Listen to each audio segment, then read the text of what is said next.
Welcome everyone. आज हम लोग लाइफ को समझेंगे। तो लाइफ क्या है? लाइफ अचानक नहीं आई। ये एक लंबी यात्रा है। लाइफ कोई एक दिन में नहीं बनी, बल्कि अरबों सालों के केमिकल और बायोलॉजिकल एवोल्यूशन का रिजल्ट है। तो अर्थ का बनना क्या है? एक केमिस्ट्री है। जिसमें क्या हुआ? केमिस्ट्री से बायोलॉजी बना। सिंपल मॉलिक्यूल से कॉम्प्लेक्स लाइफ बना। लाइफ को समझने के लिए हमें ये देखना होगा कि नॉन लिविंग मैटर, निर्जीव पदार्थ कैसे जीवित सिस्टम में बदल गए, कैसे नॉन लिविंग से लिविंग में बदल गए। इसको क्या कहा जाता है? ए बायोजेनेसिस। सिंपल ऑर्गेनिक मॉलिक्यूल से लाइफ का बनना। लेकिन ये बनने में हमें बहुत वक्त लगा। हमारा अर्थ 4.6 बिलियन ईयर से गो बना, और लाइफ कब आया?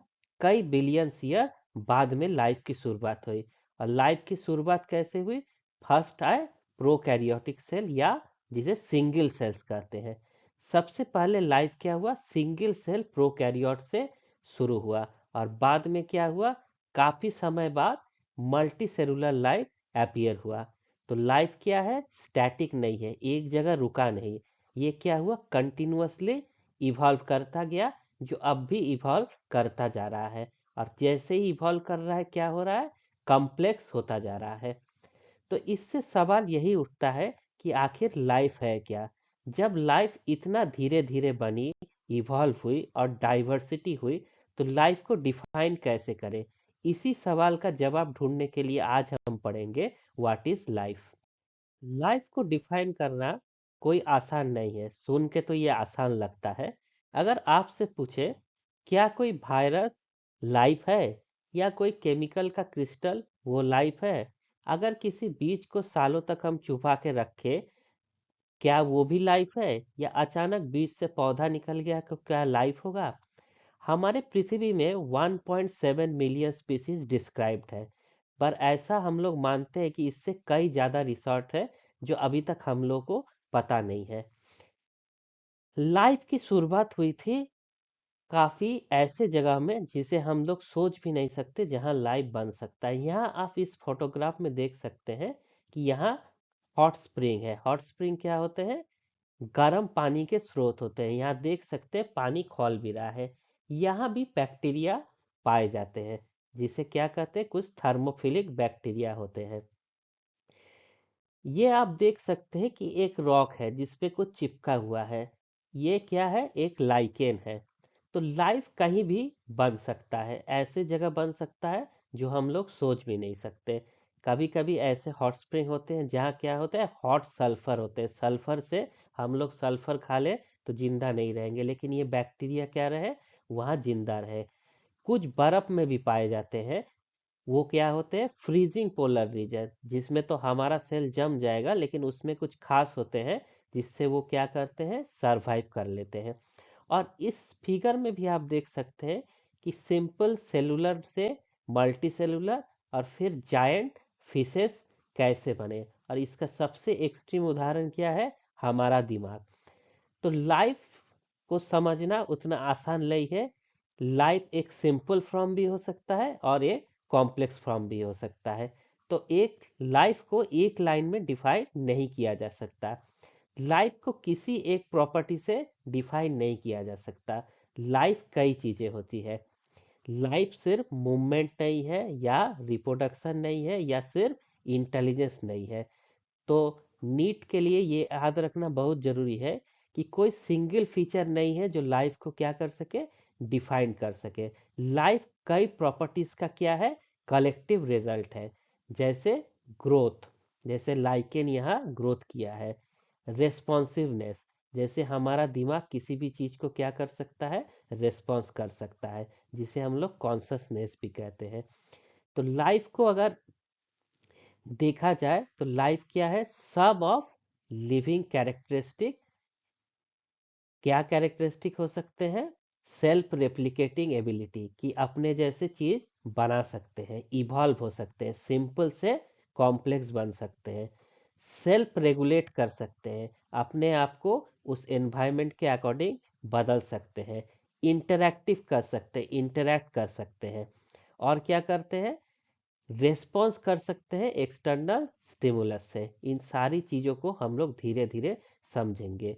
तो जो लिविंग ऑर्गेनिज्म है वो अपने आप को बनाए रखने के लिए रेगुलेट करते हैं, रिप्लिकेट करते हैं, और लाइफ किसी खास मॉलिक्यूल से नहीं बनती। किससे बनती है? मॉलिक्यूल के ऑर्गेनाइजेशन से। तो सिंगल सब्सटेंस क्या है, कैरेक्टराइज नहीं कर सकते। ये किससे कर सकते हैं? कॉम्प्लेक्स ऑर्गेनाइजेशन ऑफ मॉलिक्यूल, कई मॉलिक्यूल से बन के ये एक्सप्रेस होता है।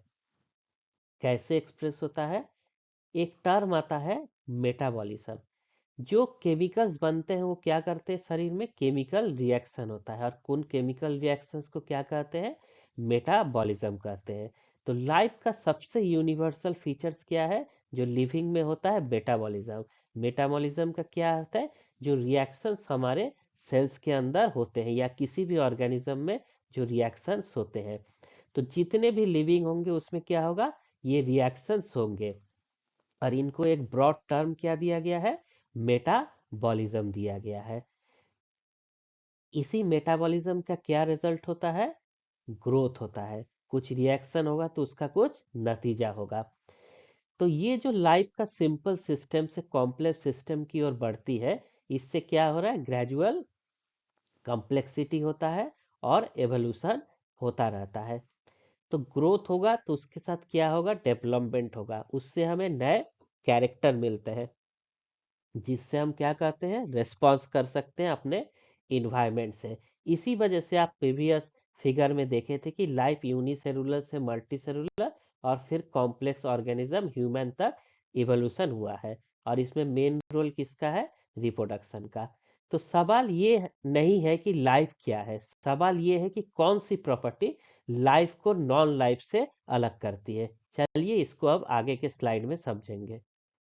तो वो क्या खास कैरेक्टर्स होंगे जो लिविंग में होंगे, और हम कहेंगे कि ये लिविंग है और दूसरा नॉन लिविंग है। तो लिविंग होने के लिए जो कैरेक्टरिस्टिक है या प्रॉपर्टी है उसको दो कैटेगरी में बांटा गया है।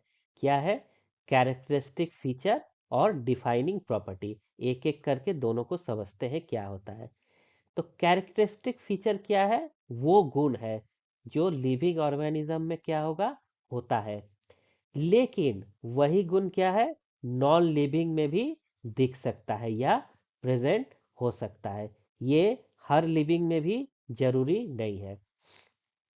क्या आप इसको फिर से समझते हैं? कैरेक्टरिस्टिक फीचर वो गुण है जो लिविंग ऑर्गेनिज्म में होता है, जो भी जितना भी जिंदा है उसमें होगा, लेकिन ये नॉन लिविंग में भी दिख सकता है, या हर लिविंग में जरूरी नहीं है कि ये दिखे। तो ये क्या होता है, इसको धीरे धीरे समझेंगे। इसमें दो चीजें आती है, ग्रोथ और रिप्रोडक्शन। इसको समझने से पहले थोड़ा डिफाइनिंग प्रॉपर्टी भी देख लेते हैं। तो डिफाइनिंग प्रॉपर्टी क्या है? वो गुण है जो हर लिविंग ऑर्गेनिज्म में होता है और किसी भी नॉन लिविंग ऑर्गेनिज्म में क्या होगा? एब्सेंट होगा, नहीं होगा। क्या इसको कैसे समझा जाए कि डिफाइनिंग प्रॉपर्टीज क्या है? एक्सेप्शन लेस है। अगर लिविंग है तो उसमें वो प्रॉपर्टीज होनी ही है, और नॉन लिविंग में वो नहीं हो सकता। एकदम स्ट्रिक्ट रूल है कि क्या है, अगर हम किसी चीज को कह रहे हैं जिसमें मेटाबॉलिज्म है तो लिविंग, हर लिविंग में मेटाबॉलिज्म होगा ही, और नॉन लिविंग में वो नहीं हो सकता।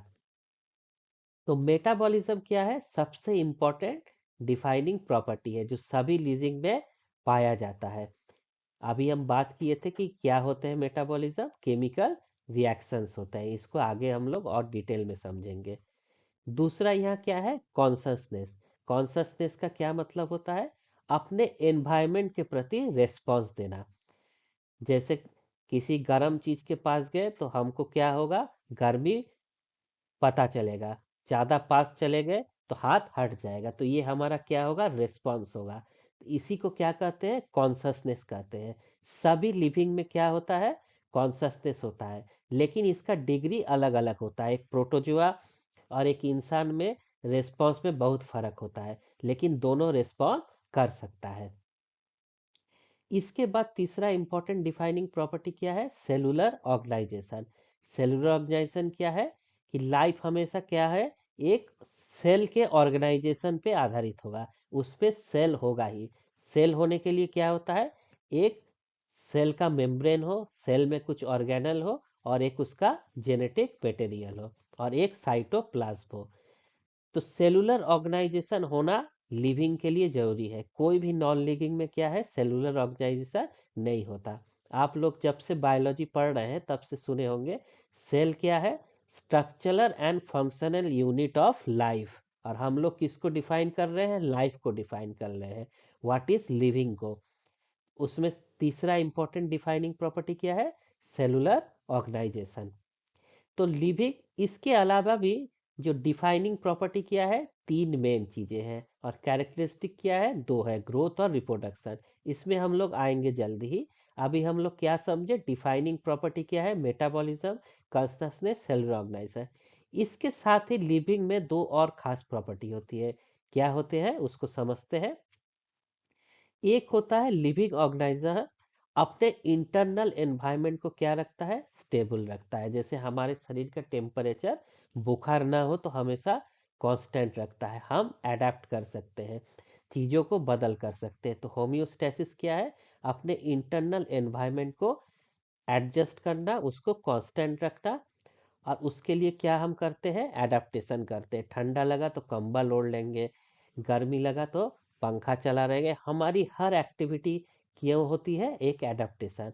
और इसी एडाप्टेशन टाइम के साथ किस में बदल जाता है, एवोल्यूशन में, अगर वो फेवरेबल हो तो कलेक्टिव लाइफ क्या होता है, लाइफ सस्टेन करने के लिए हमें क्या जरूरत है, ग्रोथ और रिप्रोडक्शन का। बिना ग्रोथ के या रिप्रोडक्शन के लिए लाइफ सस्टेन नहीं कर सकती। फिर भी ये क्या है, डेफिनिंग डिफाइनिंग प्रॉपर्टी नहीं है, सिर्फ कैरेक्टरिस्टिक फीचर है। ऐसा क्यों है, उसको हम आगे समझते हैं। ग्रोथ को क्यों कैरेक्टरिस्टिक फीचर में रखा गया है, तो ग्रोथ क्या होता है इसको समझते हैं।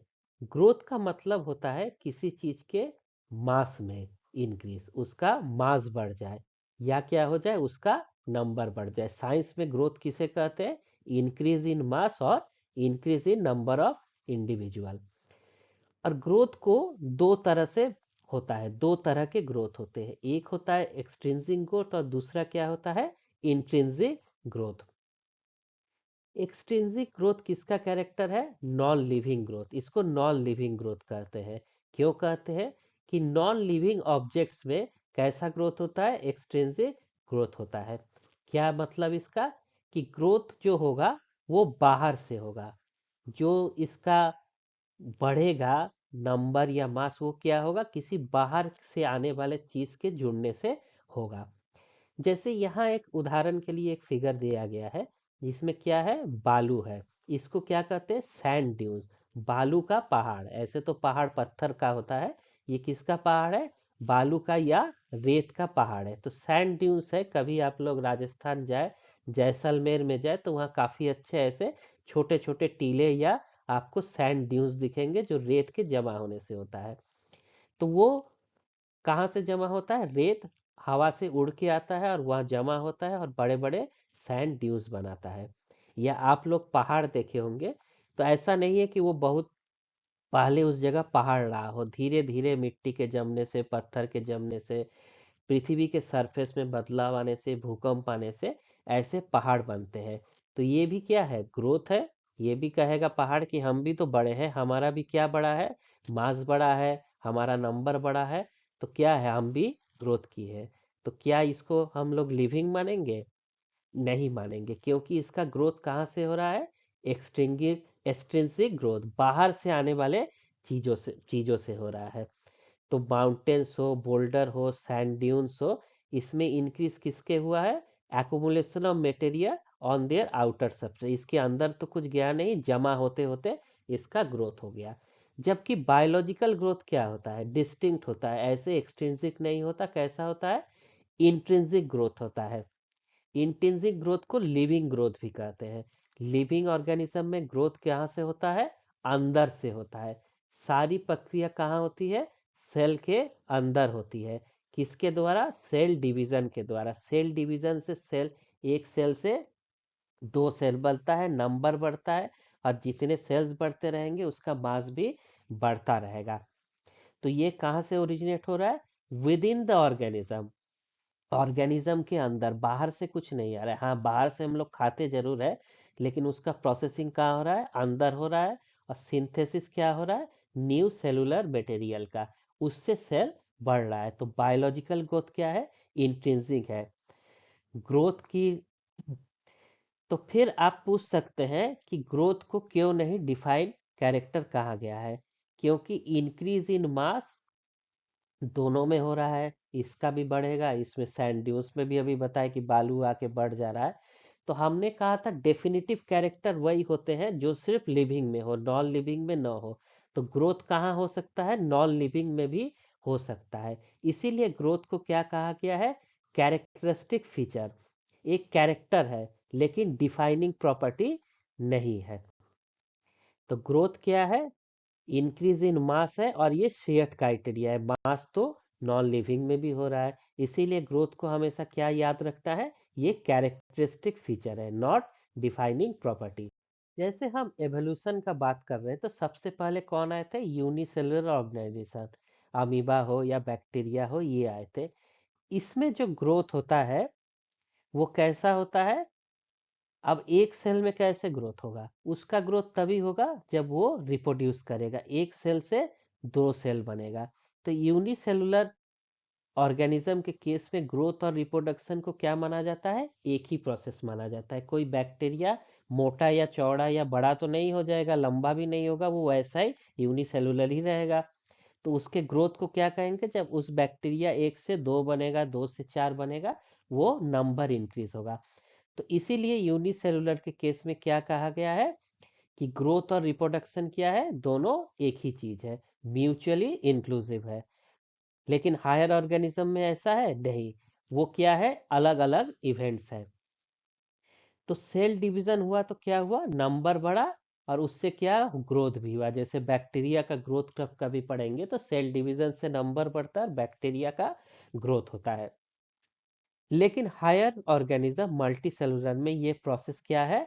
अलग अलग है, एक्सक्लूसिव इवेंट है, एक से जुड़ा नहीं है। ग्रोथ होगा एक समय तक, उसके बाद क्या होगा? रिप्रोडक्शन होगा। तो ग्रोथ अलग है, रिप्रोडक्शन अलग है, किसके केस में? Multi cellular. अगर हम लोग ह्यूमन का एग्जाम्पल दें, तो ह्यूमन में एक एज तक ग्रोथ होता है, तब तक हम रिप्रोडक्शन नहीं कर सकते, हमारा शरीर रेडी नहीं होता है। उसमें क्या होता है? हमारा बॉडी साइज इंक्रीज करता है। और रिप्रोडक्शन क्या होता है? जिस समय हमारे बॉडी में एबिलिटी आता है कि क्या हम बना सके? गैमिट बना सके, फिर फर्टिलाइजेशन हो सके। तो एक एज तक ह्यूमंस में या कोई भी ऑर्गेनिज्म, एनिमल्स हो प्लांट्स हो, वो क्या है? खाली ग्रो करता है, रिप्रोडक्शन नहीं करता है। इसीलिए ग्रोथ और रिप्रोडक्शन को क्या है? मल्टी सेलुलर में अलग अलग इवेंट है, और यूनिसेलुलर में क्या है? एक ही इवेंट है। तो मल्टी सेलुलर ऑर्गेनाइजेशन में ग्रोथ कैसे होता है? सेल डिवीजन से होता है। फिर क्या होता है? डेवलपमेंट होता है, और क्या बनते हैं? टिश्यू बनते हैं, टिश्यू से ऑर्गेन बनते हैं। तो अगर प्लांट और एनिमल्स के ग्रोथ के पैटर्न को देखा जाए, तो इसमें एक फंडामेंटली अलग अलग होता है। प्लांट्स में आप देखते हैं कि ग्रोथ क्या होता है? लाइफ लॉन्ग चलता रहता है। क्यों चलता रहता है? कि उसमें एक एपिकल मेरिस्टेम होता है, जिससे क्या बनता है? नए नए सेल्स बनते रहते हैं, रूट बनते रहेंगे नीचे, और शूट बढ़ते रहेंगे, तना बढ़ता रहेगा, और नए लीव्स, पत्ती आने लगेंगे। लेकिन एनिमल्स का जो ग्रोथ होता है, प्लांट्स के ग्रोथ को क्या करते हैं? इनडिटर्मिनेट या कंटिन्यूअस ग्रोथ, जो लाइफ में होता रहेगा, क्योंकि इसमें पेरिस्टेमेटिक एक्टिविटी होती है। एनिमल्स के ग्रोथ को क्या कहते हैं? Determinate growth. क्यों? क्योंकि एक समय तक ही कोई भी ऑर्गेनिज्म हो, यहाँ आप एक पपी देख सकते हैं, ये एक साइज तक इसमें बड़ा होगा, इसके बाद ये नहीं है कि ये जो बड़ा डॉग हो जाएगा वो और बढ़ता रहेगा प्लांट की तरह। तो इसको क्या कहते हैं? डिटर्मिनेट, क्योंकि एक डिटरमाइन है कि इसी लेवल तक इसका ग्रो हो सकता है, एक फिक्स साइज तक ही बनेगा, उसके ऊपर नहीं ग्रो कर सकता। तो तो इसमें क्या होता है? एक फिक्स साइज तक ग्रो करता है, फिर ग्रोथ रुक जाता है। ये किसका है? एनिमल्स के केसेस। और प्लांट्स में क्या है? इनडिटर्मिनेट, लाइफ लॉन्ग ग्रो होता रहेगा, नए पत्ती बनेंगे, तना बढ़ेंगे, अंदर रूट बनता रहेगा, खत्म होता रहेगा। लेकिन एनिमल्स में क्या होगा? एक साइज तक ग्रोथ होगा, फिर लेकिन एक चीज होता रहता है सेल डिवीजन होता है किसके लिए? रिपेयर और रिप्लेसमेंट। शरीर के अंदर हमारे सेल हमेशा रिप्लेस होते हैं और नए बन जाते हैं। जब ये चीज खत्म हो जाता है तो ऑर्गेनिज्म का फाइनली डेथ हो जाता है। तो रिप्लेसमेंट और रिपेयर हमेशा चलता रहता है। इसलिए ग्रोथ क्या है? लाइफ की पहचान तो है लेकिन डेफिनिट कैरेक्टर नहीं है। हमने अभी देखा कि ग्रोथ तो डिफाइनिंग प्रॉपर्टी नहीं है, उसी तरह रिप्रोडक्शन को भी डिफाइनिंग प्रॉपर्टी नहीं माना गया। ऐसा क्यों है? जबकि रिप्रोडक्शन स्पीसीज के लिए सबसे जरूरी है, इसके द्वारा ही जनरेशन कंटिन्यू होता है। लेकिन क्या है, ऐसा क्या है? तो रिप्रोडक्शन किसके लिए जरूरी होता है? स्पीसीज के लिए, कि हमारा क्या है, जनरेशन बढ़ता रहे। लेकिन क्या इंडिविजुअल के लिए जरूरी है? बायोलॉजिकली इंडिविजुअल के लिए जरूरी नहीं है। स्पीसीज के कंटिन्यूएशन के लिए तो जरूरी है कि आपका नेक्स्ट जनरेशन आए। लेकिन अगर ये नहीं होता तो क्या फर्क पड़ जाएगा? खास फर्क नहीं पड़ेगा। इंडिविजुअल के केस में नहीं पड़ेगा। इंडिविजुअल ऑर्गेनिज्म के सर्वाइवर के लिए जरूरी नहीं है कि उसमें रिप्रोडक्शन हो। अगर कोई रिप्रोडक्शन नहीं करता, उसके बच्चे नहीं होते, तो फिर भी उसका जिंदगी चल सकता है। तो ऐसा तो कोई नियम नहीं है कि उसको रिप्रोडक्शन करना ही होगा। इसीलिए रिप्रोडक्शन को लाइफ की डेफिनिट प्रॉपर्टी नहीं माना जाता। इतना इम्पोर्टेंट होने के बावजूद उसके कुछ खास और भी वजह है जिसको हम लोग समझेंगे।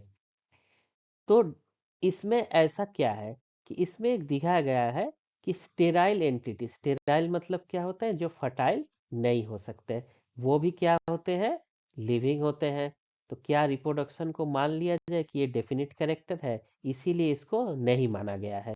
तो जो स्टेराइल ऑर्गेनिज्म होते हैं, लिविंग तो है लेकिन क्या है, जीव मौजूद है लेकिन रिप्रोडक्शन नहीं कर सकता। इसका एक एग्जाम्पल है म्यूल।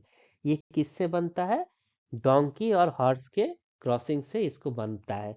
और म्यूल क्या होता है? स्टेराइल है, मतलब इसके खुद के बच्चे नहीं हो सकते। तो स्टेरिलिटी का मतलब ये नहीं है कि ये क्या हो गया, नॉन लिविंग हो गया। इसका एक और शानदार एग्जाम्पल है वर्कर बी का। बी में एक क्वीन होती है, जो फीमेल होती है, अंडा देती है। और कुछ क्या होते हैं, नॉन फर्टाइल फीमेल होते हैं। वो क्या कर सकते, उनको क्या कहते हैं? वर्कर बी होते हैं या स्टेराइल फीमेल कहते हैं। आपको पता है कि नहीं मुझे पता नहीं। ये काफी फैसिनेटिंग है। ये जो वर्कर, इनका नाम ही वर्कर है, कि ये सारा काम यही करती है। ये हनी लाना हो या इसके पूरा मेंटेनेंस करना हो, इसके सोसाइटी का सब कुछ काम यही करती है। हनी लाने में पॉलिनेशन का भी काम यही करती है। तो सारा रोल यही करती है, लेकिन ये क्या है? स्टेराइल है। ये अपना एग नहीं दे सकती। तो क्या ये लिविंग में नहीं लाया जाए? ये इतना इंपॉर्टेंट रोल कर रहा है। तो वर्कर भी स्टेराइल होने के बावजूद क्या है? लिविंग है।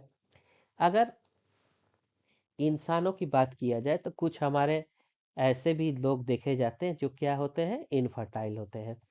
या तो उनके कुछ मेडिकल प्रॉब्लम हो सकते हैं, या सोशल लाइफ ऐसी हो सकती है, कुछ भी हो सकता है, पर्सनल चॉइस होता है कि वो अपने बच्चे नहीं कर सकते। लेकिन क्या वो नॉन लिविंग है? नहीं है।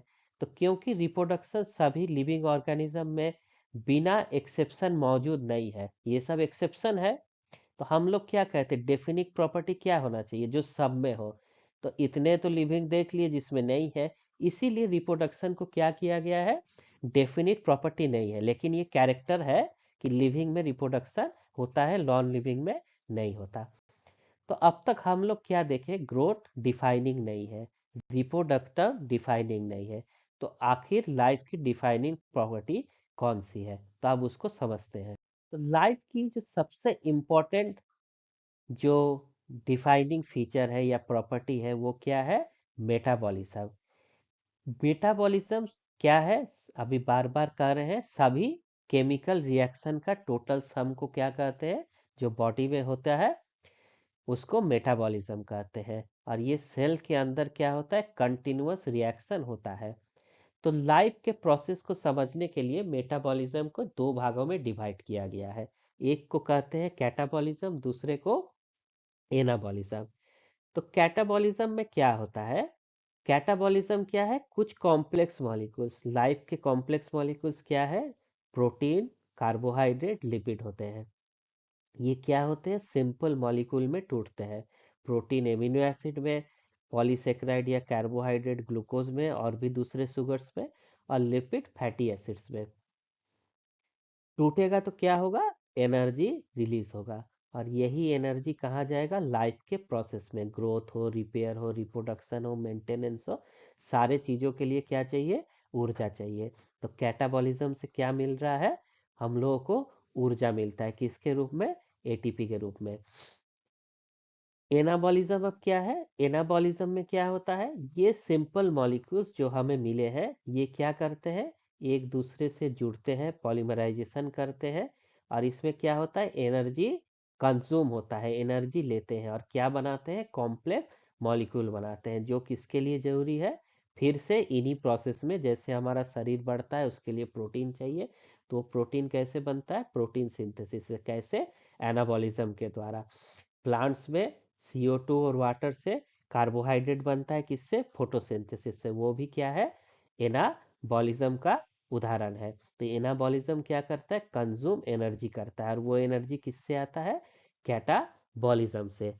तो सब शरीर का जो फैक्ट्री है, चल रहा है शरीर का, या सेल का कहे, सॉरी सेल का कहना चाहिए, उसका हब क्या है? मेटाबॉलिज्म। मेटाबॉलिज्म ही पूरे शरीर को चला रहा है। विदाउट मेटाबॉलिज्म लाइफ का कल्पना नहीं कर सकते। इसीलिए मेटाबॉलिज्म क्या है? डेफिनिट प्रॉपर्टी है। तो मेटाबॉलिज्म को अच्छे से समझते हैं। एक बार फिर कहते हैं कि कैटाबॉलिज्म क्या था? डिस्ट्रक्टिव या ब्रेकडाउन, जिसमें एनर्जी रिलीज होता था। तो सारे ऐसे क्या होता है? जो हमारा रेस्पिरेशन है, डाइजेशन है, ग्लाइकोलिसिस, ये सब किस में आता है? कैटाबॉलिज्म में। एनाबॉलिज्म में क्या आता है? कंस्ट्रक्टिव या बिल्डिंग, कुछ बनाना, जैसे फोटोसिंथेसिस हो, प्रोटीन सिंथेसिस हो, डीएनए रेप्लिकेशन हो। और ये क्या होता है? एंडोर्जेनिक मतलब एनर्जी रिक्वायर, एक्सोर्जेनिक मतलब एनर्जी रिलीज होता है। तो मेटाबॉलिज्म क्या है? डिफाइनिंग प्रॉपर्टी है, नॉन लिविंग में ये नहीं हो सकता। कभी कभी नीट में ऐसे घुमा के क्वेश्चन पूछा जाता है, उसीलिए इस चीज को बताना जरूरी है कि मेटाबॉलिक जो रिएक्शन है वो आइसोलेटेड भी हो सकती है। जैसे आप लोग कभी केमिस्ट्री का प्रैक्टिकल किए होंगे, तो काफी केमिकल डाल के भी टेस्ट ट्यूब में रिएक्शन कराए जा सकते हैं। मेटाबॉलिज्म तो शरीर के अंदर होता है, लेकिन टेस्ट ट्यूब में भी क्या होता है? केमिकल रिएक्शन हो सकती है। लेकिन कंट्रोल्ड मेटाबॉलिज्म कहाँ होता है? लिविंग ऑर्गेनिज्म में। तो लेकिन यहाँ क्या कहा गया कि अगर रिएक्शन क्या हो, कोई एंजाइम बना लिया जाए या यूज किया जाए, इनसाइड सेल में ना हो, कि कहाँ हो? सेलुलर इन्वायरमेंट के बाहर हो, जैसे टेस्ट ट्यूब में, तो उनको क्या कहते हैं? लिविंग रिएक्शंस कहते हैं, रेदर देन लिविंग थिंग्स। तो अगर ऐसा क्वेश्चन आ जाए कि कोई मेटाबॉलिज्म रिएक्शन कहाँ हो रहा हो? टेस्ट ट्यूब में, क्या वो लिविंग है? तो लिविंग तो है, लेकिन वो क्या है? सिर्फ एक रिएक्शन है। क्योंकि मेटाबॉलिज्म होने के लिए, लिविंग होने के लिए क्या जरूरी है? वो सेल के अंदर हो। तो जो मेटाबॉलिज्म है वो क्या है? सेल के अंदर होना चाहिए। तो मेटाबॉलिज्म नहीं तो वहाँ लाइफ नहीं। जो मेटाबॉलिज्म होता है, एनाबॉलिज्म और कैटाबॉलिज्म, ये एक तराजू की तरह होता है। इसका बैलेंस बहुत जरूरी है। इसको क्या कहते हैं? मेटाबॉलिक बैलेंस, कि जितना बन रहा है उतना यूज होता रहे। तो जो नॉन लिविंग सिस्टम होता है वो क्या होता है? इक्विलिब्रियम में होता है। वो हिलता धुलता नहीं है, ना उसमें आ रहा है ना जा रहा है। लेकिन हम लोग का क्या होता है? डायनामिक होता है, कभी ये ज्यादा होगा, ये कम होगा, लेकिन इसका बैलेंस क्या होगा? मेंटेन रहता है।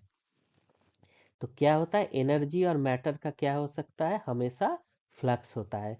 कभी आप ज़्यादा खाएंगे, कभी कम मेहनत करेंगे, कभी ज़्यादा मेहनत करेंगे, कब कम खाएंगे। तो ये बैलेंस चलता रहता है। कभी इधर तराजू आएगा, कभी ऊपर जाएगा। और नॉन लिविंग में क्या होगा? हमेशा इक्विलिब्रियम में रहेगा। मेटाबॉलिज्म के बाद जो दूसरा डेफिनेटिंग प्रॉपर्टी था, वो क्या है? Cellular organisation. तो सेल क्या है? सभी लिविंग ऑर्गेनिज्म का बेसिल स्ट्रक्चरल और फंक्शनल यूनिट है। ये छोटे से छोटा वो एंटिटी है जो इंडिपेंडेंट लाइफ नहीं दिखा सकता। इसका क्या मतलब हुआ? कि हम आपसे पूछे कि आप हमको एक एग्जाम्पल दीजिए, लाइफ कहाँ है? तो आप कह सकते हैं इंसान में है, बैक्टीरिया में है। तो हम के सबसे छोटा ऑर्गेनिज्म बताइए जहां लाइफ हो सकता है, तो वो क्या होगा? यूनिसेलुलर ऑर्गेनिज्म होगा। इससे कहीं भी छोटे में लाइफ एग्जिस्ट नहीं करता। एक उदाहरण आता है जिसको लेके हम लोग आगे के स्लाइड पे भी डिस्कस करेंगे, जिसे क्या कहते हैं? वायरस। वायरस सेल से भी छोटा होता है, लेकिन उसको क्या माना जाता है? लाइफ नहीं माना जाता। इस पे बारे में आगे हम लोग बातचीत करेंगे, अभी थोड़ा सेल के बारे में बात करते हैं। तो लिविंग जो थिंग्स होती है उसमें एक और चीज होता है जिसको क्या करते हैं? एक हायरार्की होता है। हायरार्की का क्या मतलब होता है? कि एक ऑर्गेनाइजेशन होता है। कैसा ऑर्गेनाइजेशन होता है उसको यहाँ समझते हैं। लेवल और ऑर्गेनाइजेशन। एक होता है सब सेलुलर। जैसे सेल के अंदर क्या पाए जाते हैं? Macromolecules, carbohydrate, protein, lipid, amino acid, nitrogen bases, कई तरह की चीजें होती है। और क्या होते हैं? ऑर्गेनेल्स होते हैं। इनसे क्या बनता है? सेल बनता है, जिसके अंदर कई ऑर्गेनेल क्या होते हैं? इंटीग्रेटेड रहते हैं। माइटोकॉन्ड्रिया, क्लोरोप्लास्ट, ये सारे सेल मिला के क्या बनाते हैं? टिश्यू बनाते हैं। टिश्यू क्या होता है? ग्रुप ऑफ सिमिलर सेल, एक जैसे सेल आके टिश्यू बनाएंगे। और कई टिश्यू मिलके क्या बनाते हैं? ऑर्गन, जिसके बाद क्या होता है? सिस्टम होता है। तो ये क्या है? एक हायरार्की है, एक ऑर्डर में है। मैक्रोमोलिक्यूल, सेल, सेल के अंदर ऑर्गेनेस, ऑर्गेनेस मिल्स के सेल बनाया, कई सेल टिश्यू बनाए, टिश्यू से कई टिश्यू मिलके ऑर्गन बनाए, और सारे एक सिस्टम में दिखाए। तो जो मॉलिक्यूल्स होते हैं, मतलब इसमें एक खास बात है, जो मॉलिक्यूल्स है लोअर लेवल पे है, और हाईएस्ट क्या है? ऑर्गेन या सिस्टम है। तो मॉलिक्यूल्स क्या है? लिविंग नहीं है, लाइफ नहीं है। लाइफ कहाँ से है? सेल से है। सेल से टिश्यू है, टिश्यू से ऑर्गन है, ऑर्गन से आगे है। तो सेल क्या है? फर्स्ट लेवल है। फर्स्ट लेवल लाइफ का क्या है? सेल है, जहाँ इंडिपेंडेंट लाइफ पॉसिबल है, जिसके अंदर क्या होता है? मेटाबॉलिज्म, होम्योस्टेसिस, रिप्रोडक्शन, सब क्या होता है। नॉन लिविंग ऑब्जेक्ट में क्या होता है? ऐसा कोई कोऑर्डिनेशन नहीं हो सकता है कि ऐसा एक के बाद एक अलग अलग लेवल हो। उसमें कोई हायरार्की नहीं होता है। कोई पत्थर है तो वो पत्थर ही है, उसको तोड़ दीजिए तब भी वो पत्थर ही रहेगा। कोई ग्लास है तो वो भी ग्लास ही रहेगा। उसमें ऐसा नहीं होगा। अगर हमारा कोई स्किन लिया जाए तो स्किन के अंदर अलग अलग लेयर्स होंगे, अलग अलग लेयर में अलग अलग सेल्स होंगे, सेल्स से बनते टिश्यू होंगे, उसमें ब्लड वेस्कुलर सिस्टम होगा, एपिथेलियल सेल्स हो गए, नर्वस सिस्टम होगा, सब अलग होगा। तो इसको क्या करते हैं? एक हायरार्की और कोऑर्डिनेशन है जो नॉन लिविंग में एब्सेंट होता है। इसीलिए सेलुलर ऑर्गेनाइजेशन क्या है? डेफिनिट प्रॉपर्टी है, जो केवल किस में है? लाइफ में है, सेल्स में है। जो सबसे इम्पोर्टेंट चीजें होती हैं वो सबसे लास्ट में बताई जाती है। तो जो डेफिनिट प्रॉपर्टी का सबसे डिफाइनिंग प्रॉपर्टी ऑफ लाइफ क्या है? कॉन्शसनेस है। अब उसको समझते हैं। कॉन्शसनेस एक बहुत बड़ा वर्ड है, तो इसका मतलब क्या है? तो कॉन्शसनेस का मतलब या अर्थ है एनवायरमेंट को सेंस करना, कि एनवायरमेंट कैसा है। यहाँ हाथ जा रहा है, यहाँ गर्म है, तो सेंस होगा क्या? ये गर्म है। ये कौन कर सकता है? जो सेंस कर पाता हो, और उसके अकॉर्डिंग वो क्या करेगा? रेस्पॉन्स करेगा। किससे रेस्पॉन्स करेगा? स्टिमुलस से। स्टिमुलस जैसे इस फिगर में देख सकते हैं, ये गर्म प्लेट है, इससे गर्मी निकल रहा है, तो हाथ क्या करेगा? सेंस करेगा गर्मी को, और उससे रेस्पॉन्स करेगा। अगर ठंडी है तो हाथ सेक लेगा, अगर गर्मी है तो हाथ तुरंत दूर चला जाएगा। ये क्या हो सकते हैं? फिजिकल हो सकते हैं, हीट हो सकता है, टेम्परेचर हो सकता है, आइस हो सकता है, केमिकल हो सकता है, कोई भी केमिकल्स एटमॉस्फेयर में हो सकते हैं। कभी धुआं आता है तो हमारा आँख क्या होता है? जलने लगता है। या कोई बायोलॉजिकल एजेंट है, कोई हमें मारने आए तो हम तुरंत वहां से भाग जाते हैं, या ज्यादा हिम्मत है तो लड़ना शुरू कर देते हैं। तो ये कहाँ से आता है? कॉन्शसनेस से आता है। तो कॉन्शसनेस क्या है? एनवायरनमेंट को सेंस करना, और स्टिमुलस के अनुसार रिस्पॉन्स देना। जैसा स्टिमुलस होगा, कोई आपसे प्यार करेगा तो आप भी उनसे अच्छे से बात करेंगे, कोई आपसे झगड़ा करेगा तो आप भी रिस्पॉन्स उसी तरह देंगे। तो स्टिमुलस कैसा हो सकता है? फिजिकल हो सकता है, कोई टच हो सकता है, टेम्परेचर, केमिकल्स हो सकते हैं, न्यूट्रिएंट्स हो सकते हैं, बायोलॉजिकल में स्ट्रेस हो सकता है, सिग्नल हो सकता है, कोई हार्मोन्स हो सकते हैं। तो कॉन्शसनेस क्या है, सभी लिविंग ऑर्गेनिज्म में पाया जाता है। वो एक प्रोटोजुआ हो, बैक्टीरिया हो, बंदर हो, इंसान हो, सब में ये कॉन्शसनेस होता है। जैसे ही हाथ इसके सरफेस के पास जाएगा, तुरंत हाथ हट जाएगा। प्लांट में भी होता है। क्या होता है, लाइट हो, ग्रेविटी हो, वाटर हो, सबको सेंस करता है। तो प्लांट्स में भी क्या है, कॉन्शसनेस है। लेकिन उसमें कोई नर्वस सिस्टम नहीं होता, इसके बावजूद भी वो स्टिमुलस को रेस्पॉन्स देता है। इसका कॉमन एग्जाम्पल क्या है, फोटोट्रॉपिज्म। क्या होता है फोटोट्रॉपिज्म, हमेशा प्लांट किसके तरफ जाता है, लाइट की ओर झुकता है। कभी आप एक पौधे को अपने खिड़की के पास दे रख दे, तो जिधर से लाइट आएगा वो उधर की तरफ झुकेगा, अंधेरे की तरफ नहीं। लीफ भी कहाँ ग्रो करेगा, लाइट के तरफ। और इसका उल्टा क्या है, रूट कहाँ ग्रो करता है, नीचे की ओर, जिसे क्या कहते हैं, जियोट्रॉपिज्म। तो प्लांट भी कॉन्शस है, बट वो नॉट वेयर है। तो फोटोट्रॉपिज्म काफ़ी इम्पोर्टेंट है प्लांट्स के लिए। इसके अलावा डे और नाइट का लेंथ, कि दिन कितना लंबा है, रात कितना लंबा है, ये भी फर्क पड़ता है। इससे प्लांट में फ्लावरिंग पे फर्क पड़ता है। और कुछ स्पीसीज में रिप्रोडक्शन में फर्क पड़ता है।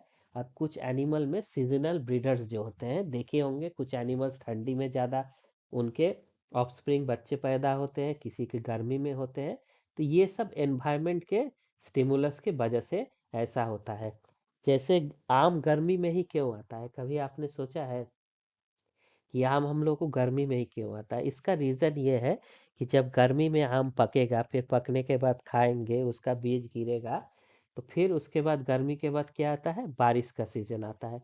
तो उसके बीज को ग्रो करने के लिए वो बेस्ट टाइम होगा कि बारिश। अगर ठंडी में ही हो जाए तो उसको वेट करना पड़ेगा कब बारिश आएगा। ऐसे भी कुछ प्लांट है ठंडी में होते हैं जिसके सीड डॉर्मेंट रहते हैं। तो ये सब क्या है, उन ऑर्गेनिज्म का कॉन्शसनेस है। और कॉन्शसनेस का हाईएस्ट लेवल किस में देखा जाता है, ह्यूमंस में। ये काफी इंपॉर्टेंट है कि ह्यूमन में क्या होता है, कॉन्शसनेस को क्या कहते हैं, सेल्फ कॉन्शस। ये एक कॉन्शसनेस के ऊपर की एबिलिटी है, जिसमें हम क्या करते हैं, अपने थॉट्स के बारे में भी सोच सकते हैं, थिंकिंग अबाउट थिंकिंग। जो हम सोचते हैं, दुनिया के बारे में सोचते हैं, चीज़ों के बारे में सोचते हैं, और हम खुद के बारे में भी सोचते हैं कि हमको नीट का एग्ज़ाम निकालना है, हमको आगे क्या करना है। तो इसको क्या कहते हैं, सेल्फ कॉन्शसनेस। कॉन्शसनेस तो काफ़ी ऑर्गेनिज्म में होता है, लेकिन ह्यूमन भी एक ऐसा ऑर्गेनिज्म है जिसके पास क्या है, सेल्फ कॉन्शसनेस है, कि अपने बारे में भी हम लोग सोच सकते हैं।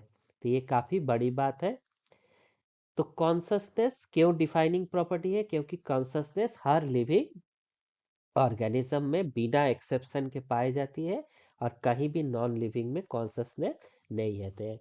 इसीलिए लाइफ को पहचानने के लिए हम तीन पिलर्स को देखें, मेटाबॉलिज्म, सेलुलर ऑर्गेनाइजेशन और कॉन्शसनेस।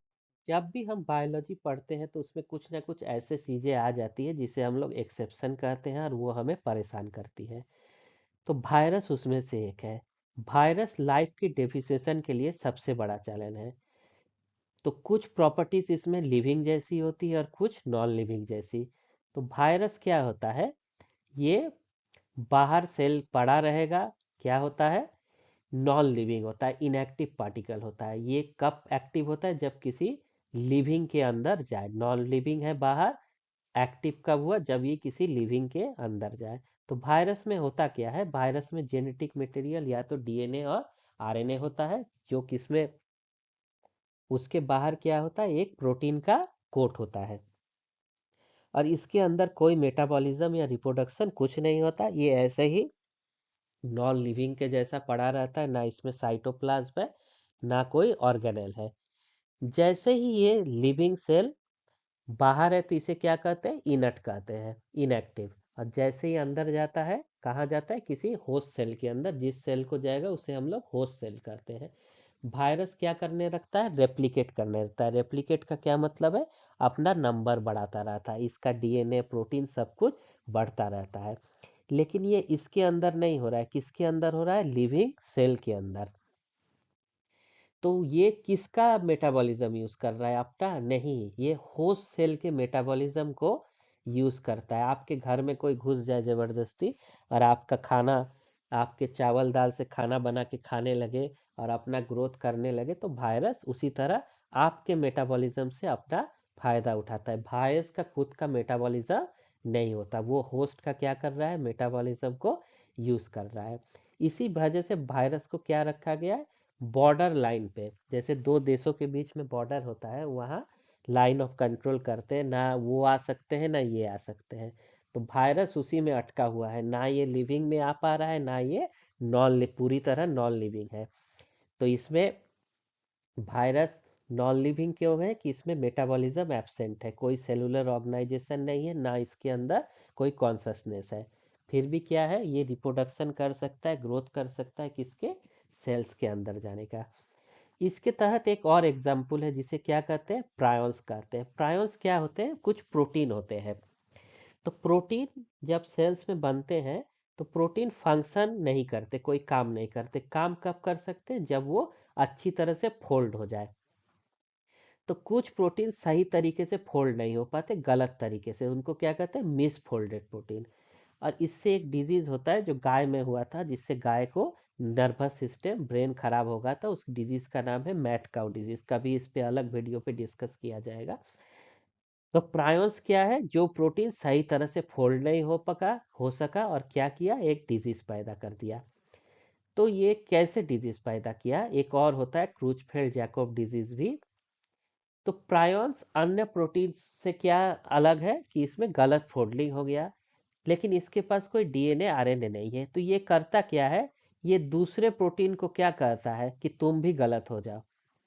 अब ये कैसे करता है, बहुत इंटरेस्टिंग है, और वीडियो में उसको डिटेल में डिस्कस करेंगे। कि ये गड़बड़ खुद हो गया, फिर जैसे कहते हैं कि एक गड़बड़ आदमी से मिलेंगे तो वो आपको बिगाड़ देगा। तो ये भी दूसरे प्रोटीन को करता है, तुम भी सही से नहीं, मिसफोल्डेड हो जा, और फिर उससे क्या कर रहा है, बीमारी कर रहा है। इसके पास तो जेनेटिक मटेरियल है, ये तो प्रोटीन है, डीएनए आरएनए का सवाल ही नहीं है, ना कोई मेटाबॉलिज्म होता है, फिर भी ये क्या करता है, इसके नंबर को बढ़ा दे रहा है, जिससे हम लोग को बीमारी हो सकता है। तो प्रायंस पे ना जेनेटिक मटेरियल है, ना मेटाबॉलिज्म है, ना सेलुलर ऑर्गेनाइजेशन है, फिर भी ये अपना नंबर इंक्रीज कर रहा है। तो वायरस और प्रायंस हमें बताते हैं कि लाइफ का डेफिनेशन एब्सोल्यूट नहीं है। नीट के केस में वायरस को लिविंग और नॉन लिविंग के बीच की एंटिटी माना जाता है। लाइफ को डिफाइन करने के लिए तीन प्रॉपर्टीज है, मेटाबॉलिज्म, सेलुलर ऑर्गेनाइजेशन और कॉन्शसनेस। वायरस और प्रायन इनमें से सभी क्राइटेरिया फुलफिल नहीं करते। इसलिए जो रिप्लिकेट करता है वो लिविंग होना जरूरी नहीं है। इसीलिए रिप्रोडक्शन को हम लोग डेफिनिट नहीं रखे थे। आप यहाँ देख सकते हैं कि वायरस रिप्रोड्यूस तो कर रहा है, लेकिन उसको लिविंग में नहीं रख सकते क्योंकि वो डेफिनेटिव कैरेक्टर नहीं है। तो अब हम जो अभी तक इतना समझे हैं उसको समराइज करते हैं इस डायग्राम से। आप क्विकली एग्जाम से पहले एक बार इस डायग्राम को देख लेंगे तो आपको सारा कुछ क्लियर होगा। तो लिविंग और नॉन लिविंग के बीच में क्या है, कुछ ऐसे चीजें हैं जो शेयर होती है, और कुछ लिविंग के लिए है और कुछ नॉन लिविंग के लिए एक्सक्लूसिव है। तो लिविंग के लिए क्या प्रॉपर्टीज है, मेटाबॉलिज्म, जिससे हमको ऊर्जा मिलता है। सेलुलर ऑर्गेनाइजेशन, सेल होना जरूरी है, बेसिक यूनिट ऑफ लाइफ है। सबसे इंपॉर्टेंट क्या है, कॉन्शसनेस है, क्या होता है, सेल्फ अवेयरनेस है, जो स्टिमुलस को रिस्पॉन्स में पाया जाता है। ये प्रॉपर्टीज लाइफ को डिफाइन करती है, इसीलिए इसको डेफिनेटिव कहते हैं। कुछ फीचर ऐसे हैं जो लिविंग और नॉन लिविंग दोनों में दिख सकते हैं। वो क्या है, ग्रोथ है, क्रिस्टल्स में, पहाड़ में, सैंड में, सब में ग्रोथ दिखा। और हाँ, ये एनिमल्स, प्लांट्स में भी ग्रोथ होते हैं।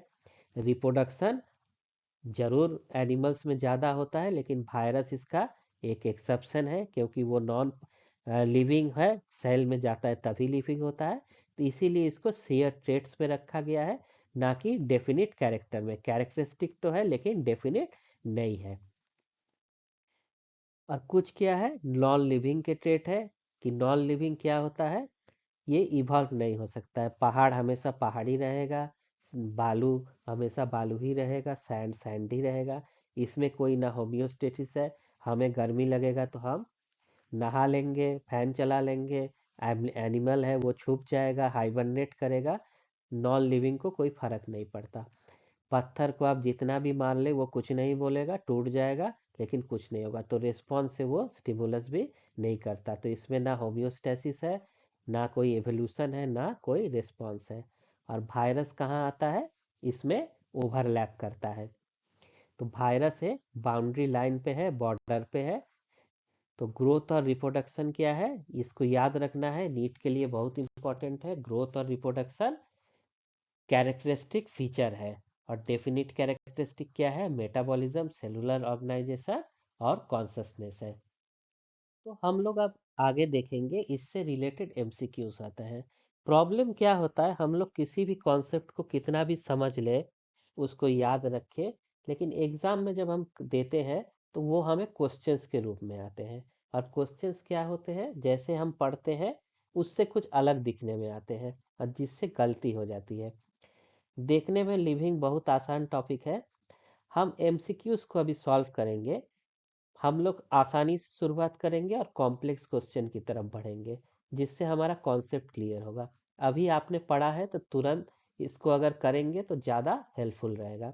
तो पहला क्वेश्चन है, विच of the following is a not a defining feature of living organism. अभी हमने देखा कि लिविंग होने के लिए डेफिनेटिव फीचर्स क्या होते हैं, मेटाबॉलिज्म। तो मेटाबॉलिज्म सही है। सेलुलर ऑर्गेनाइजेशन भी होना जरूरी है। और तीसरा क्या होना जरूरी है, तो कॉन्शसनेस। तो कौन सा डिफाइनिंग फीचर्स नहीं है, ग्रोथ डिफाइनिंग फीचर नहीं है।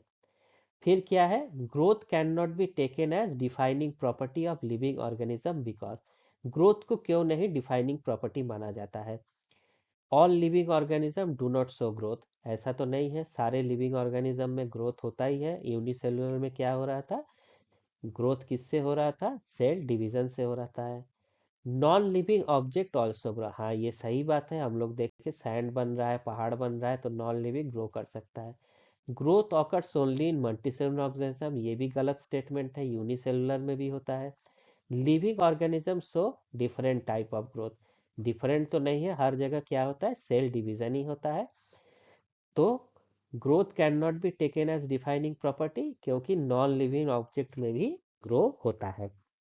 तीसरा क्या है, मेटाबॉलिज्म इज, मेटाबॉलिज्म क्या है, इंक्रीज इन बॉडी मास, ऐसा तो कुछ हम लोग पढ़े नहीं है। रेस्पॉन्स टू स्टिमुलाई तो कॉन्शसनेस है। Building up and breaking down of material, anabolism और कैटाबॉलिज्म। प्रोडक्शन ऑफ अपने रिप्रोडक्शन होता है। तो सही आंसर क्या है, building up and breaking down of materials. अब फिर से पूछ रहा है, when one is the defining property of life.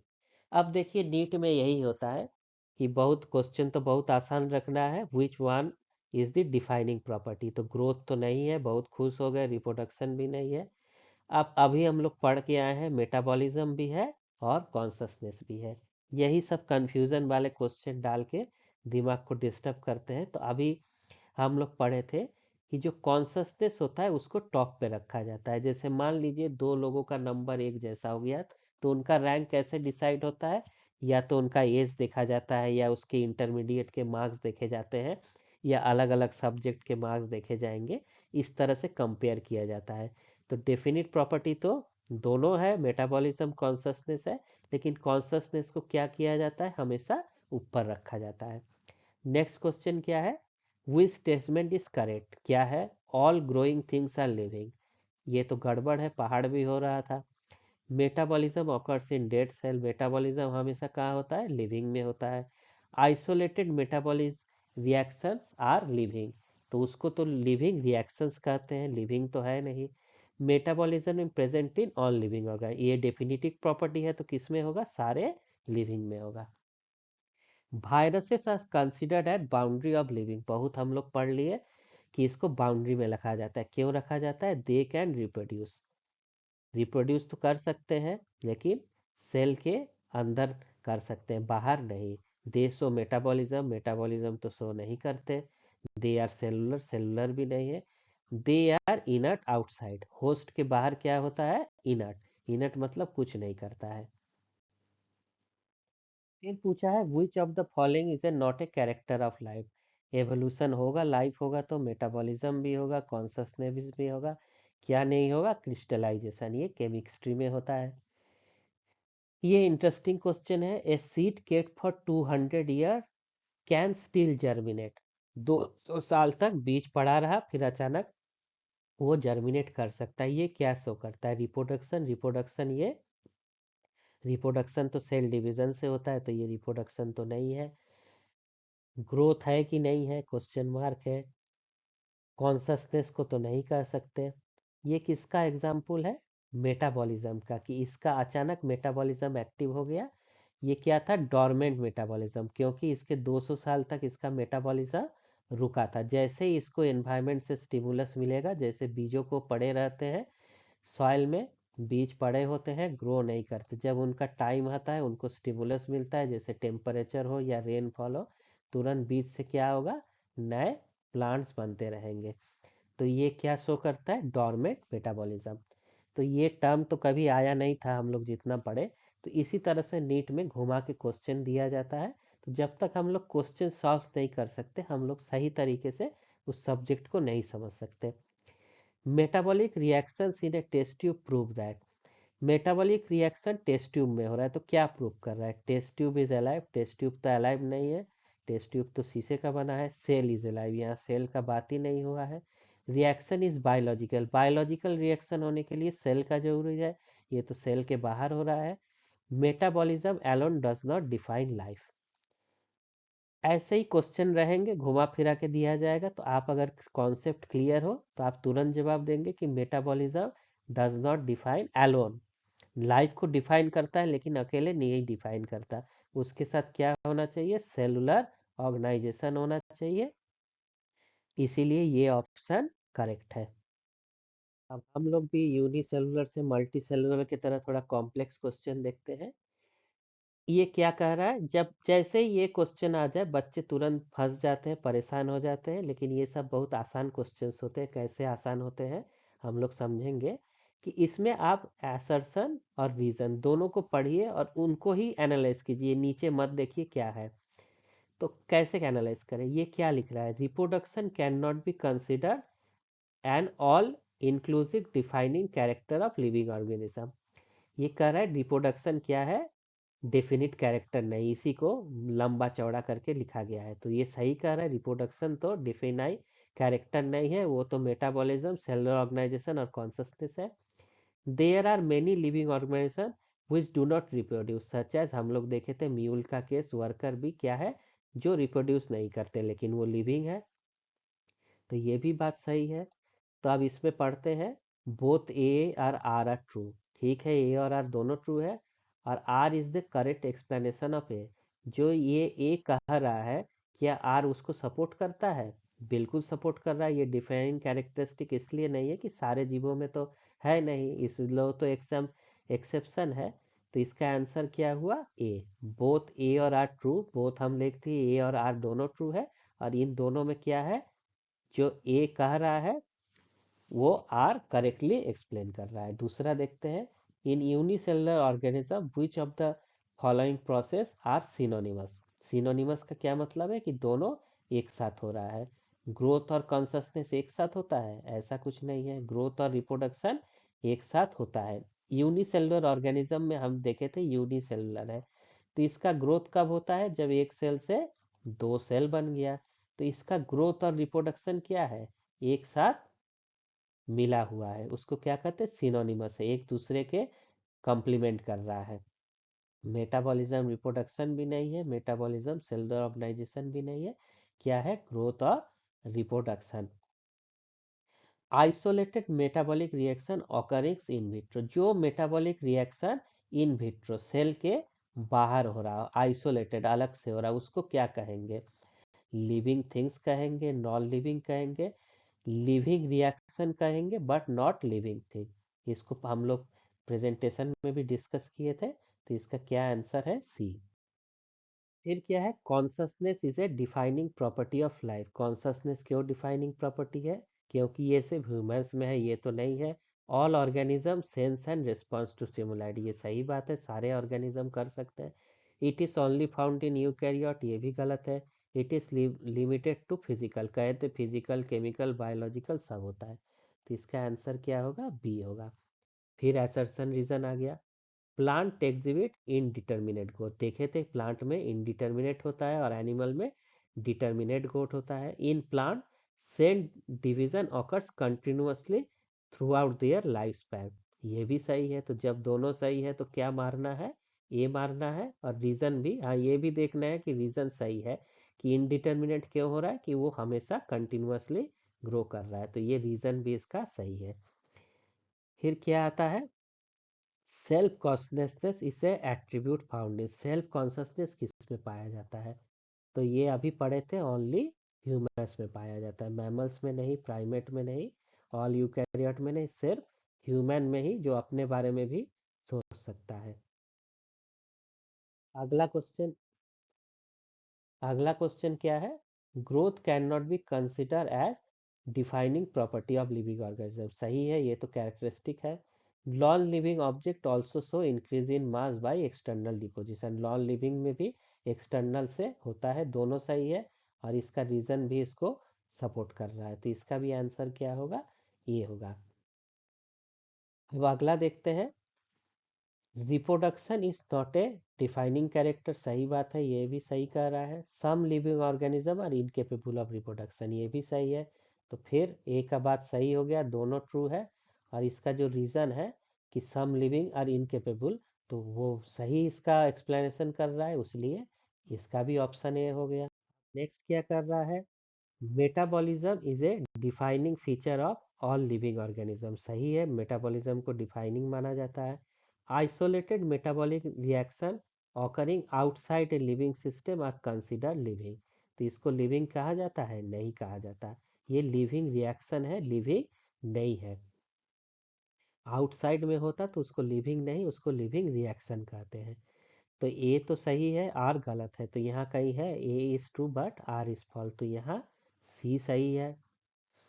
फिर क्या है, consciousness is consider the most important defining property of living organism. Consciousness को सबसे ऊपर रखा गया है। All living organism response to environment stimulus, ये भी सही बात है। कॉन्शसनेस होगा तभी लिविंग रेस्पॉन्स करेंगे। तो फिर आंसर क्या हो गया, ए हो गया। फिर आगे चलते हैं, viruses are consider living when inside a host cell. हाँ एकदम सही बात है। Viruses show metabolic activity independently. Independently का मतलब है कि जब ये सेल के अंदर ना हो। तो पहली बात तो इसमें मेटाबॉलिक एक्टिविटी होती ही नहीं है। इंडिपेंडेंट हो ना हो उसमें तो हो ही नहीं रहा है। तो ये स्टेटमेंट क्या है, गलत है। ए सही है, आर गलत है। तो ए सही है और आर गलत है। इसका भी आंसर क्या होगा, सी होगा। इसके बाद क्या आते हैं, match the characteristics of life with correct description. तो ये आपके लिए होमवर्क होगा कि आप खुद करेंगे और कमेंट में बताएंगे कि इसका कौन सा आंसर है। तो ये आप थोड़ा देर वीडियो पॉज करके देख लीजिए किसके साथ कौन मिल रहा है, आप कर सकते हैं। ये भी होमवर्क है, आप करके बताइएगा। ये भी होमवर्क है, इसको भी आप करके बताइएगा कि कौन सा ऑप्शन किसके साथ मिल रहा है।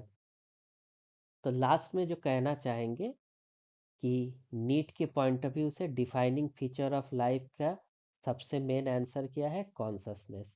इसको याद रखना है, इससे क्वेश्चन बनने का चांस सबसे ज़्यादा मैक्सिमम है। तो सबको बहुत बहुत थैंक यू कि आप इतने देर तक इस वीडियो को देखते रहे। और अगर आप इसके टॉपिक के नोट्स चाहिए तो वो भी अवेलेबल हो जाएगा, कोई दिक्कत नहीं है।